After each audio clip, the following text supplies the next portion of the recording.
this week, Cisco had an investor day and an analyst summit. Pat, you and I attended, spent many hours in various meetings and had a lot of access. It was really great.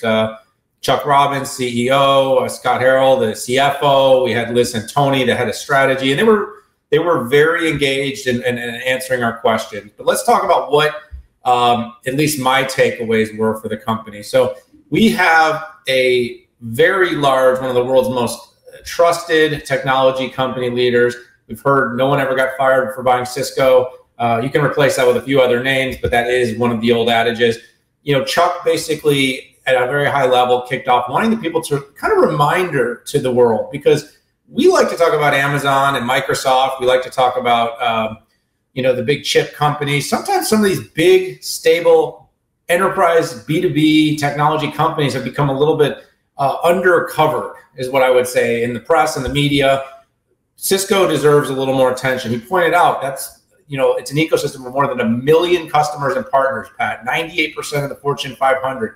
Company is an innovator. They have 25,000 patents, and they spend $6.5 billion a year on R&D. And Pat, we talk a lot about that, R&D, best place in the world to work. But what the whole theme of this event was really about, in my opinion, was Cisco trying to convince the investor community and then later the analyst in the industry analyst community that they are ready and prepared to make a pivot away from big iron, CapEx, perpetual licensing models, and maintenance agreements to a subscription-based, everything in the portfolio as a service. Now, I'm going to give you two sides. One, absolutely necessary, as our friend John Fort would say. On the other hand, Cisco is doing pretty much exactly what every other company in their situation are doing. We heard Antonio Neri in 2019 pretty much make this proclamation, albeit smaller company, smaller portfolio,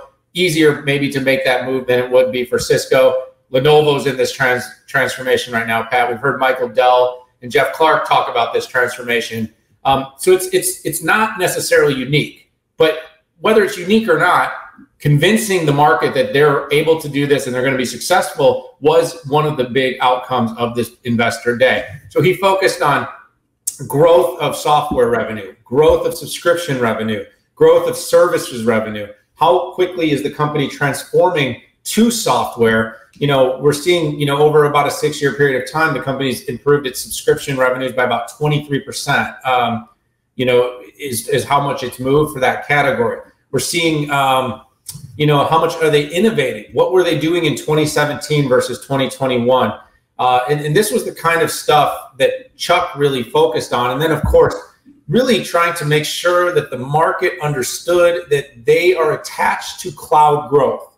So while we think of AWS, we think of Azure, we think of Oracle Cloud. We can talk about that in a minute. We think of Google. People haven't necessarily figured out how to think about Cisco when they think about cloud. And you know, you obviously have the scale out, scale up part of their optical, of their Internet of the future technologies that you know comes from their from that side of the business. Because a lot of people don't realize that Cisco's in the chip space. You know, Cisco has a business there, and they are outfitting connectivity for a number of cloud scale players. On the other side, you've got their data center network and infrastructure. Well, all this hybrid cloud needs the on-prem, and it needs to be super fast and connected. Cisco has the edge. So all the hardware, all the connectivity, whether that's edge branch campus or edge, you know, servers and connectivity for things like smart cities and connected devices and retail, the company is playing in that space too. So, you know, Pat, I think we could cover a lot of ground, and I do, in fairness, want to give you some room. But, you know, what I really felt here was CEO Chuck Robbins leaned into the fact that the company is prepared to make this transformation.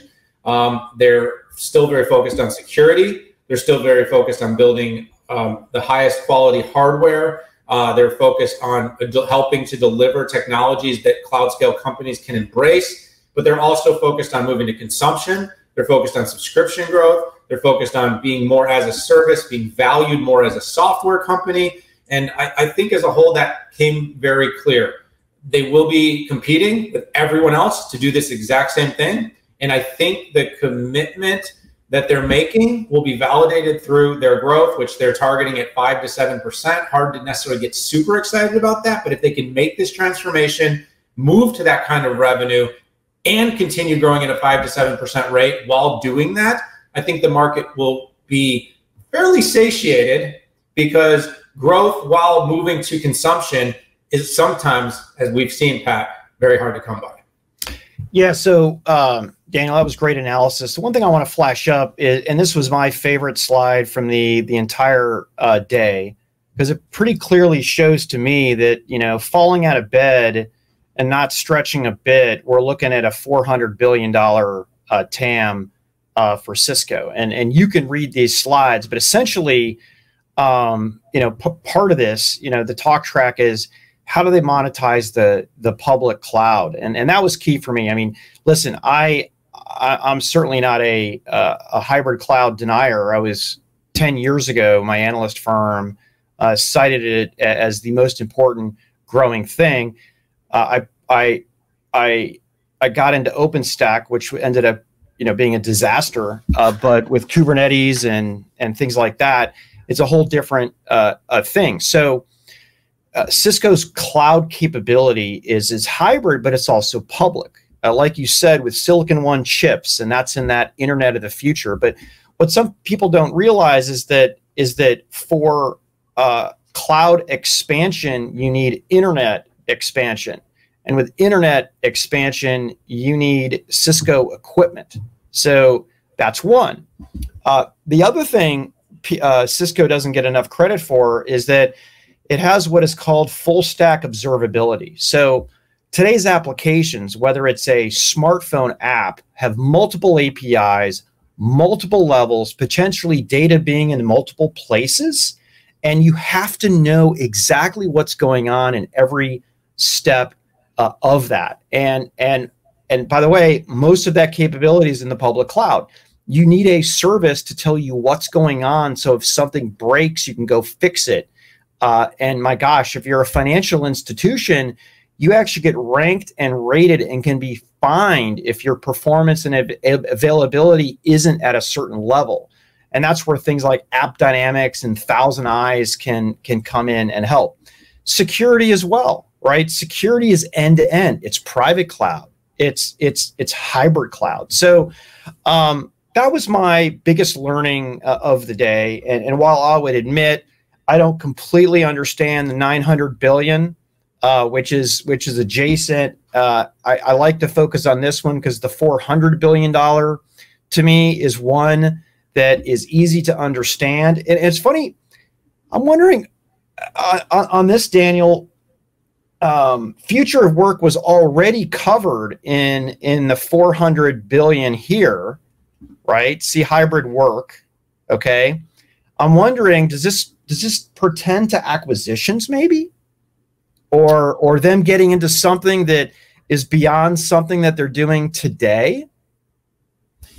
Yeah, it was a little unclear. This will be something that will be great in a conversation that I'm sure we'll get with either with Scott or Chuck or Liz in the near future.